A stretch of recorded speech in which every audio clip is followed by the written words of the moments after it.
Nous allons parler de votre métier. Tout d'abord, vous êtes un artisan Artisan cordonnier, tout à fait. Ouais. sur Bressuire. Donc on dit artisan cordonnier, mais vous ne faites pas que de la cordonnerie. Non, le métier de cordonnier maintenant, c'est un métier qui s'ouvre à plusieurs activités. Tout ce qui est multiservice, clés, plaques, tampons et gravures, quoi. Beaucoup d'autres activités, quoi. Donc ce type de métier peut s'additionner à un certain nombre d'autres métiers parce que c'est aussi le besoin sur place de toutes ces petites corporations de métiers qui ont disparu et qu'on doit remplacer. Donc disons que votre lieu de travail, généralement, c'est en un petit atelier ou maintenant ? C'est un petit atelier dans les magasins. C'est un petit atelier, pas très grand souvent, mais comme on dit, je veux dire, à l'intérieur, quoi. C'est un métier qu'on ne travaille pas à l'extérieur, quoi. Donc automatiquement, c'est un confort quand même, au niveau de la pratique. Donc qu'est-ce qu'il faut faire pour devenir cordonnier ? Alors, les formations pour devenir cordonnier, c'est soit 2 ans de CAP, soit 1 an selon le niveau d'études que l'on a, ou soit après la possibilité, après le CAP, de pouvoir faire un brevet de maîtrise maintenant, qui est au CFA à Joué-les-Tours. Voilà. À Joué-les-Tours. Ouais. L'école de cordonnerie est à Joué-les-Tours. Voilà. Donc actuellement, est-ce que vous prenez des personnes en alternance ? Oui, actuellement, j'ai un jeune qui a un niveau d'études Bac+2 et qui fait 1 an, son CAP en 1 an, et après qui veut faire un brevet de maîtrise. Oui, tout à fait. Ouais. Alors souvent, les gens se disent, métier, cordonnier, quelles sont les conditions de travail ? Comment ça se passe exactement ? C'est pas désagréable. Ce qu'il faut aimer, c'est le relationnel avec la clientèle. C'est être manuel, bien sûr. Ça, c'est important. Et puis aimer ce qu'on fait et être passionné de ce qu'on veut faire, quoi. Mais c'est un métier qui me plaît depuis 27 ans.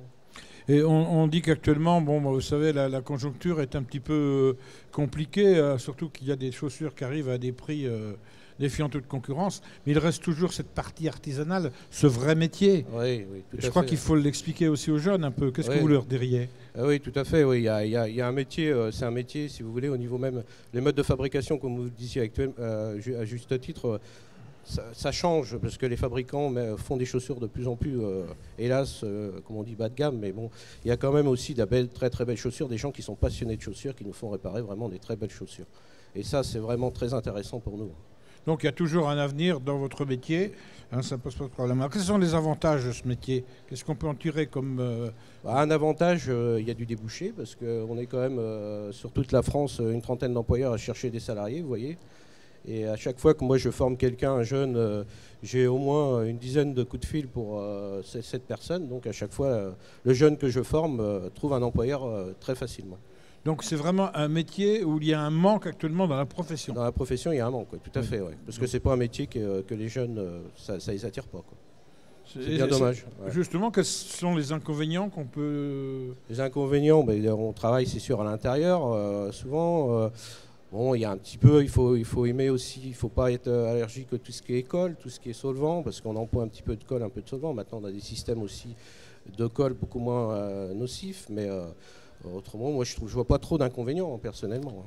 Oui, vous avez dit tout à l'heure, je m'éclate bien dans ce métier, j'aime ce que je fais. Il faut aimer, ouais. Donc c'est une passion aussi, quoi. Exactement, monsieur, c'est une passion. C'est vraiment une très grande passion. Parce ça, c'est sûr. Il y a de la réparation, mais il y a aussi un peu de création dans votre métier. Oui, voilà, tout à fait. Il y a des choses que, comme quand on les répare, on voit qu'on a mis notre petite touche personnelle, et ça, c'est important, c'est bien.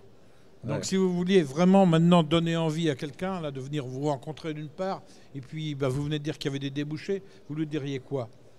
Moi, je lui dirais il faut déjà faire une petite période d'essai, ça n'engage à rien dans une entreprise comme ça, juste pour faire connaissance avec le métier, et surtout après, essayer de trouver un employeur pour faire une formation. Et moi, je vois le jeune actuel que j'ai vient de Rouen quand même, hein. Il a fait quand même la traversée pour venir apprendre ce métier. Parce que s'il y a la motivation du jeune, ça marchera, il n'y a pas de problème. Démystifier les on-dit, quoi, c'est ce que ça veut dire. Voilà, exactement. Tout à Parce fait. que les on-dit, finalement, il y a derrière, là on sait qu'il y a des postes à pourvoir. Ah sans problème, ça c'est clair. Donc vous encouragez tout le monde à suivre ce cursus. Ah oui, sans problème, il faut même, c'est même important, c'est pour ça que je suis ici d'ailleurs, pour faire connaître ce métier, quoi. Voilà. Merci, monsieur Gauthier. Merci à vous.